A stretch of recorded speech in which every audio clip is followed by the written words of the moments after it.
I'm going to show you a calf stretch. You might not have done this one before, but you need to get your client to shuffle their feet over the edge of the couch. So whether that's appropriate in the middle of a treatment is up to you. Now, you can see Melvin's kindly drawn himself down here a little bit. He's a little bit too far off the couch. So Melvin, can you just come back a little bit? That's it, and relax.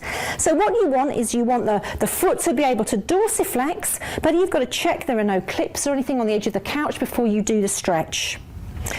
I like to use my thigh to do the stretch because I find it easy. So I simply position the client's foot against my thigh and knee, and then I gradually stretch the calf muscle. And again, you'd want to hold that in a sustained stretch for about 30 seconds. If you think about the weight of your client, when we stand up, we're all, most of us, at 90 degrees dorsiflexion just in standing. So to get a greater stretch, you've got to take the foot and ankle even further past 90 degrees. And of course, you'll be getting feedback with your client as to how comfortable that felt. One of the things that you notice is that the foot and ankle falls in a different place in everyone, and you do need a little bit of adjustment to get that right. If you're struggling, I recommend that you try and put your pressure on the outside of the foot, and that kind of helps you get into the stretch, but it'll come with practice. If we pop you onto your back now, let's do a few demonstrations of adductors. So again, lots of different ways that you can stretch the adductor muscles in a client. One way is as simple, just pop your hand under the knee and relax your leg. Just fold your arms across your tummy for a minute. And then you gradually take the client's leg out to the side. Again, you've got to check that your client's comfortable to lie with the legs extended, because if the leg is flexed, you know it changes the position of the lumbar spine. But that's okay. If they were comfortable like that, you would then do the stretch with the knee bent, and the lumbar spine is in more of a posterior pelvic tilt. Now, if you've got a client that loves having the adductors stretched and they've got strong adductors, a little tip I can give you is to ask them to hook one of their legs over the side of the couch.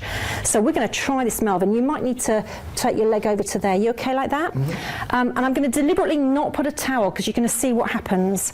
So if I was stretching Melvin, I'm going to gradually take his leg out to the side towards me to abduct. And his other leg is stopping him from getting dragged towards me. But of course, that could be quite uncomfortable on your client if you didn't put a pillow or a towel there, or a sponge, or if you didn't have a very soft foamy couch like we've got.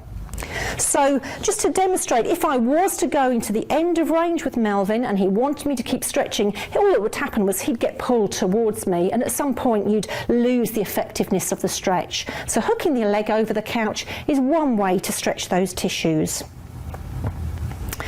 With your client in this position, you probably know that you can also do gluteal stretches. And again, I'm going to do a little bit of a demonstration here. There are lots of different ways to stretch the gluteal muscles.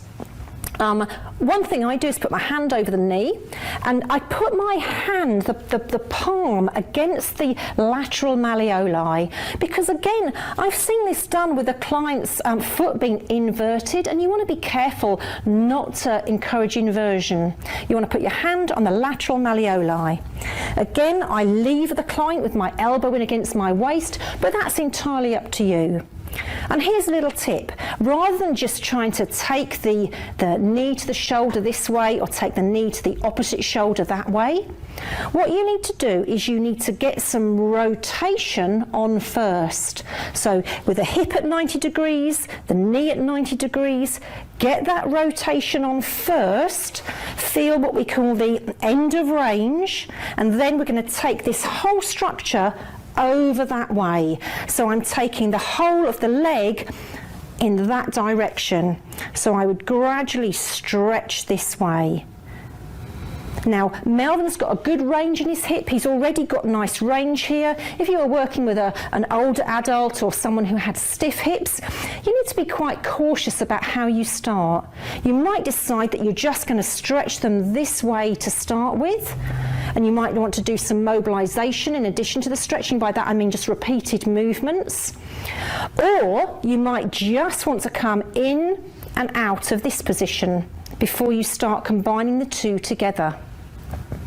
Like this, and then feel the end of range. Make sure you've got to that biting point where it doesn't want to go anymore, but it's still tolerable, before you take the whole of that limb over. Now, as you can see, I'm not in a very good position here. I would probably have to actually get onto the couch, or in real life I'd probably do this on the floor, so that I've got really good leverage and I'm not having to use my upper limb strength against Melvin's lower limb strength. Hip flexors get really tight when we stay in a seated position for long periods of time, and there are many people that do that. So you might be working with an older adult that's immobilised, you know, maybe they're in a care home or something and they don't get to walk around very much. You might be working with someone who has a sedentary job and they're sitting down all day driving a truck, or maybe they're in an office or something like this. Or again, just as we get